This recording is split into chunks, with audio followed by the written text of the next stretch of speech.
Hi. So I like to learn, and I've been learning Sanskrit and Patanjali's Yoga Sutra, and it's been interesting experience of looking at your own duality, and it's really interesting that attachment and aversion go hand in hand. It's something that you could be really attracted to, could make you really vulnerable. Something that could start out as really beautiful and lovely and sacred could turn into toxic bonds. We believe in our righteousness so much that we don't believe that we lie and we cheat and we hoodwink ourselves, but we do. A behavior of yours that you've been trying to change could show itself at a most inconvenient times to yourself and others and cause massive havoc internally.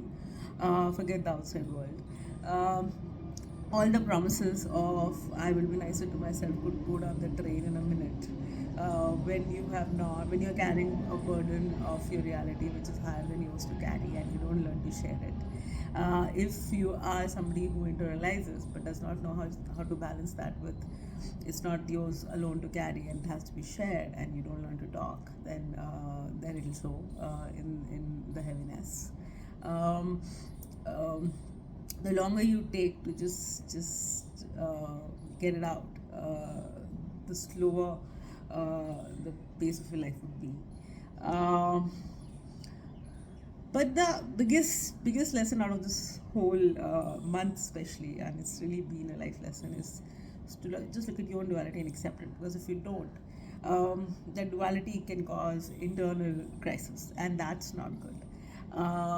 Internal crisis is nothing but it's just a way of self sabotaging and it shows in the way you operate in the world. It shows in how triggered you could be. It shows in how you do not take responsibility for your own life. And it is your life. You have to take full responsibility for it. Nobody did anything to you. Everything happens to you internally. Um, and actually, nothing really happens outside. It all happens inside. And duality is just that. Just when you want to other it, it kind of reminds you, no, it's really not about that. It's really just about you. And it's hard to be vulnerable in your duality because it is when you see both sides of yourself, you want to judge yourself to begin with, but do not promise yourself self-love. You did. So yeah, let's just learn to share the load and accept the duality because that's the human experience and that's absolutely okay. Monday morning musings.